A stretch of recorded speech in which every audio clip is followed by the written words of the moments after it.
No known human culture now or any time in the recorded past lacked music. Whenever humans came together for any reason, music is there. Anybody who has Filipino friends knows there are 3 things we really love. Number 1, making up reasons to get together to eat. Number 2, the sport of basketball. And number 3, last but certainly not least, karaoke. Any chance we get, we karaoke. Birthday party? Karaoke. A random Sunday at home? Karaoke. Cat in the Hat book?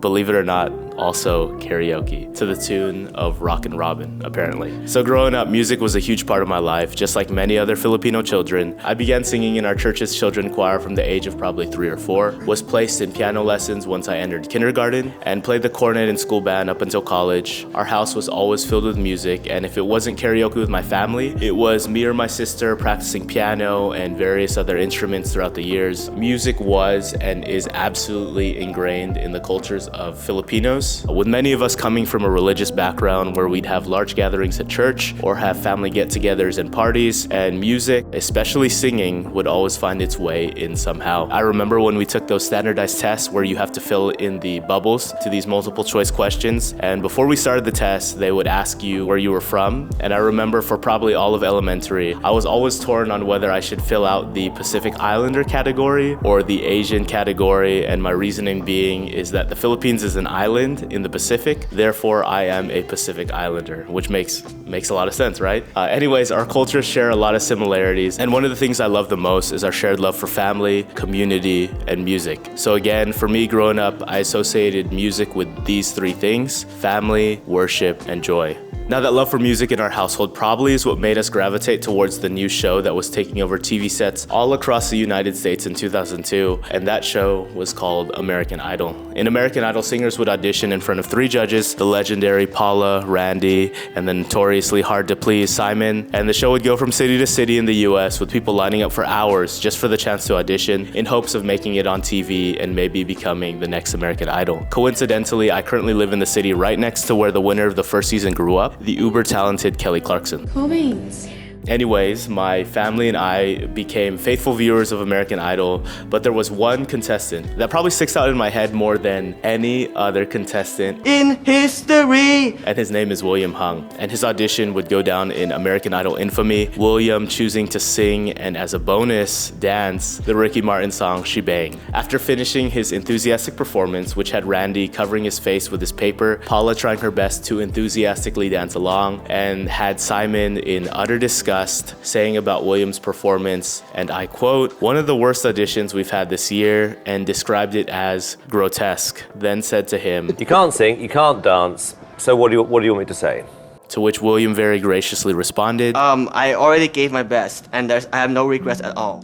And look, if you love music and singing, these shows are a lot of fun to watch, and I still enjoy watching highlights from time to time, with seemingly dozens of similar shows springing up in the last 20 years since those first seasons of American Idol. But I think one thing this has done to us as a culture is kind of glamorize the idea that there are these uber-talented singers or musicians who bless us with their talents, while for the rest of us, our voices should only be reserved for the shower, the car, or alone in our bedroom. When I was in high school, we had already moved to Texas, and by then I hadn't been singing in a choir for at least 3 or 4 years, and music kind of took a backseat in my life. And there's a ton of different reasons I didn't sing as much anymore. No more church choir, not much family in the area to come sing karaoke at the house, or the awkwardness and insecurity of my teenage years. And like many of you, I would still sing, but really only in the privacy of my bedroom, car, or shower. And I feel even that was a bit rare. And at some point, I had developed this fear that my voice was not good enough to be heard in public, and even was afraid that I was tone deaf and people were just too polite to tell me. Even during song services, the time everybody was supposed to sing together at church, I remember being really hesitant to sing and often didn't, which was a stark contrast from the kid who loved music and singing so much growing up. In Daniel J. Levitin's book, This Is Your Brain on Music, he says this: "Even more so in non-industrialized cultures than in modern Western societies, music is and was part of the fabric of everyday life. Only relatively recently in our own culture, 500 years or so ago, did the distinction distinction arise that cut society in two, forming separate classes of music performers and music listeners. Throughout most of the world and for most of human history, music making was as natural an activity as breathing and walking, and everyone participated. And now more than ever does this phenomenon seem to be more apparent with the rise of social media and our move towards a more performative culture. For example, there's apparently a growing amount of people who will auto-tune their voices on the videos that they post, which I realize auto-tune is not new to the music industry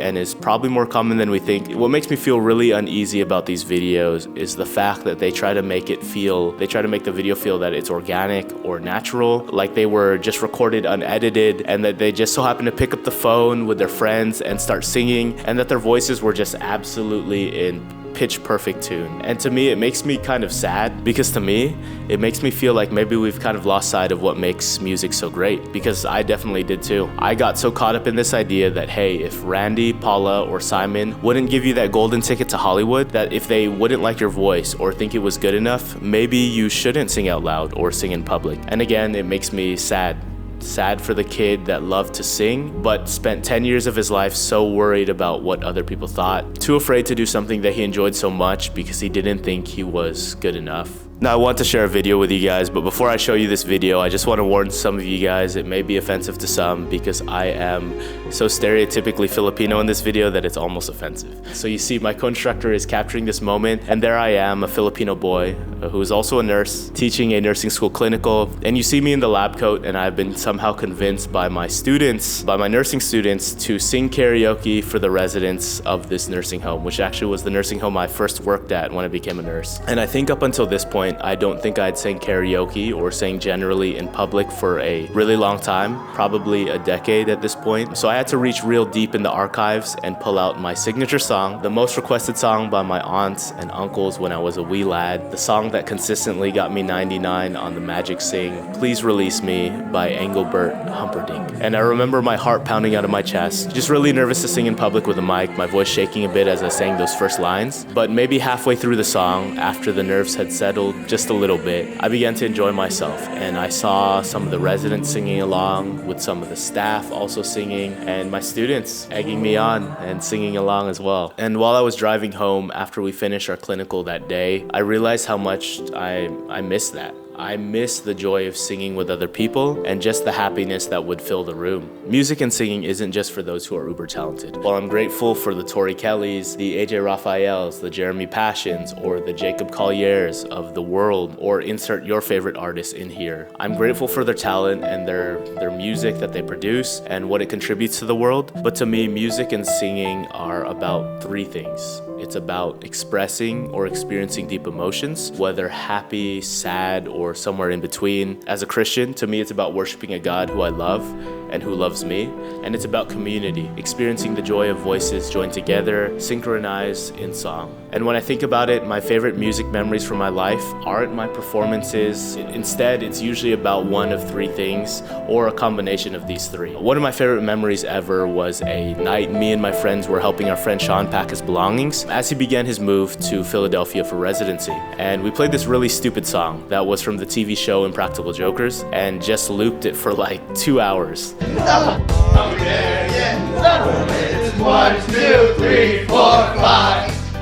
And while not by any means a masterpiece of music, it is definitely one of my favorite memories in recent years, and a memory I absolutely treasure. So you may be asking, what is my relationship with music and singing now? Well, I don't really perform music up front anymore. I have been singing a lot more. I now look forward to singing at church, and song services are my favorite part of the service, and I don't let that fear of not being good enough stop me from singing. I haven't done it this year, but last year there was a brief period where I was actually helping lead song service with my wife and my friends, which, while still experiencing some serious stage fright, I actually really enjoyed. And on my days off, when I'm working out in the garage, I'll put on some music on that TV back there, and I'll sing very loud. And to be completely honest, y'all, I think there may be more singing than working out most of the time, but I always look forward to this time because it just brings me a ton of joy. In a way, I kind of replaced karaoke, and I just do karaoke while I work out. A lot of you probably watch Sesame Street, but to be honest, I didn't really like the show growing up. But there was this one lesson, or this one song that I took away from the show, and it came to my mind in the process of creating this video. And while I'm very realistic now in my dreams of joining the ranks of the Filipino YouTube music stars course, are mostly gone. I did want to share this song with y'all, even though this is not American Idol or viral YouTube video material. I love this song because it sums up my current feelings about music and singing and kind of where I'm at in my journey.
I was like 3. It's like my hands cramping. That's slow. Look, Savannah.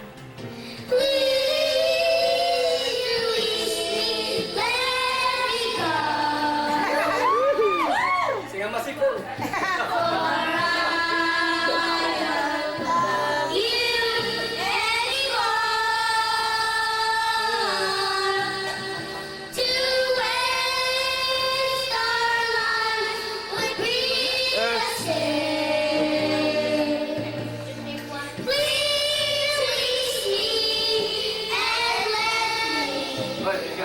Again.